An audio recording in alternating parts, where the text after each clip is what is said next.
What's up, everybody? I'm Marcus. I'm Orion. And together, we are the Northwest Sports Fanatics. Back at you guys with a new video. This time, we're going to go over our weekly Northwest Sports Report. All right, it was an incredible weekend with some ups and some downs, so let's get to it. All right, so let's start with the good news first, and we're going to talk about the number 5 Washington Huskies. All right, so you played Stanford, who was ranked number 7 in the country. UW, you were ranked 10th, and you smashed them 44-6 at home. Wow, what a great game for you, all of you UW fans up there in Seattle and out here in the Northwest.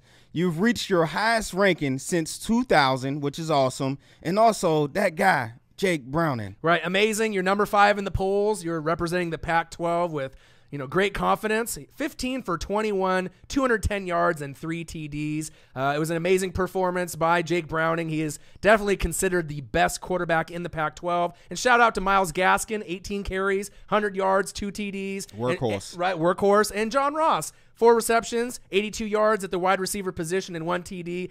They are the team to beat in the Pac-12. All right, and another reason why they held it down so bad, it was just a smacking, is the defense held Christian McCaffrey, Heisman hopeful, 12 carries for 49 yards. Right, so his Heisman chances just went out the door. So obviously you need to be able to get better yardage than that. But it's really impressive. The Purple Haze, they're now 5-0.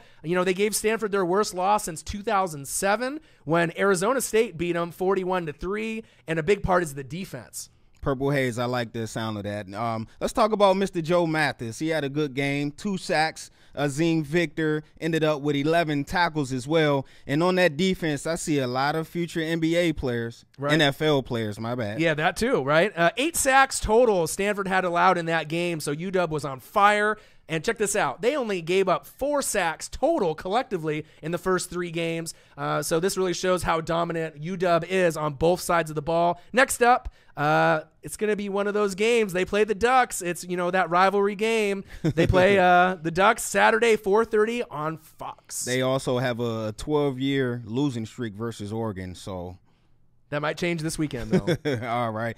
Enough of the good news. Let's get to some bad news. The Oregon State Beavers. All right, so you played Colorado, who is the second best team in the Pac-12, and you got crushed 47-6. I mean, not a whole lot of positive things to go on about that game, and that's going on right now in Corvallis.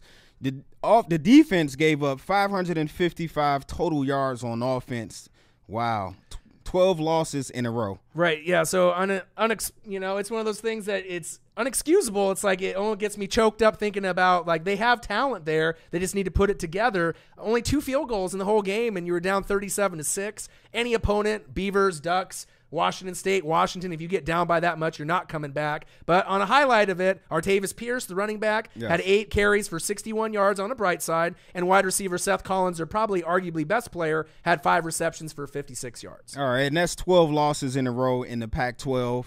I only got 3 words. Recruit, recruit, recruit.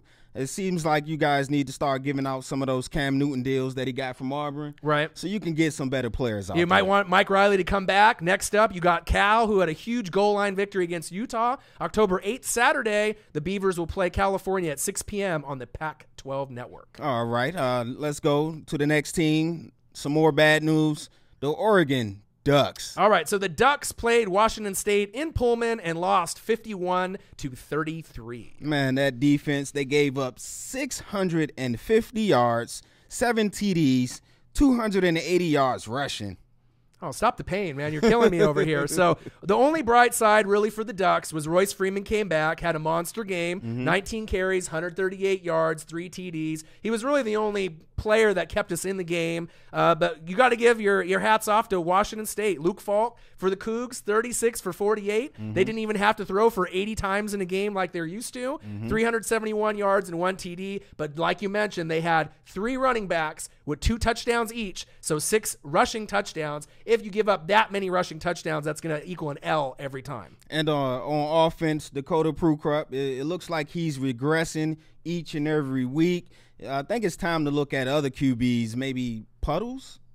I don't know. I mean, definitely they need someone to fix the bleeding because it's going to continue to happen. And honestly, Duck fans, you may not get another win for the rest of the year. I know that's crazy to think, but if you look down the schedule, the only games that might be competitive is against Cal and Oregon State. And they might not even be able to beat those teams this year the way it's going. So this will probably be the first year the Ducks don't go to a bowl game, and a lot of people are going to get moved, shifted, and fired. And then we just got to hope we bring someone in next year. Up next, like I mentioned, you got UW at home, 4:30 p.m. Fox at Saturday evening. All right, enough for the depressing news. Let's give us some positive news for us Northwest sports fans out here. The Seattle Seahawks. So shifting over to the NFL with a little bright side and a smile on our faces, 27-17 road victory over the Jets. All right, and it was real encouraging to see Jimmy Graham with back-to-back 100-yard games, and the addition of Mr. C.J. Spiller should give Russell Wilson another weapon to take a little bit of the load off of him. Absolutely. Keep an eye on C.J. Spiller. That was a huge signing. Obviously, earlier in the week, he had a nice little 8-yard TD catch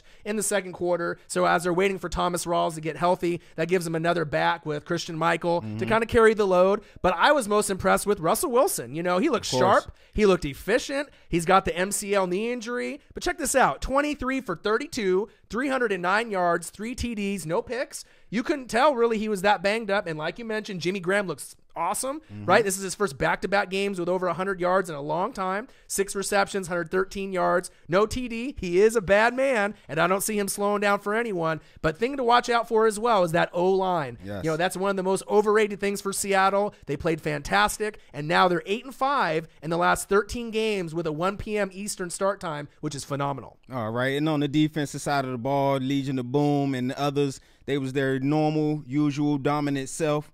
3 interceptions, 4 sacks. That's the defense that we've grown accustomed to seeing out here in the Northwest. Right, so you had impossible play at first by Richard Sherman, right? 2 picks. Earl Thomas had an acrobatic pick as well. So the Legion of Boom is going strong. And right now they are leading the NFL as the #1 ranked defense. All right, so there you have it, our Northwest Sports Report. We'll be back at you guys real soon with a new updated video. Right, Seahawks, just to mention real quick, they got a bye week this week, all you Seahawk fans, so they can get Russell Wilson healthy. And then they have a spicy matchup in week 6 versus the Falcons at home, who are 3-1 right now. They're on fire right now. Right, October 16th at 1:25 p.m. All right, I'm Marcus. This is Orion. Only got one question for you. Who you know talk sports like us? Northwest Sports Fanatics.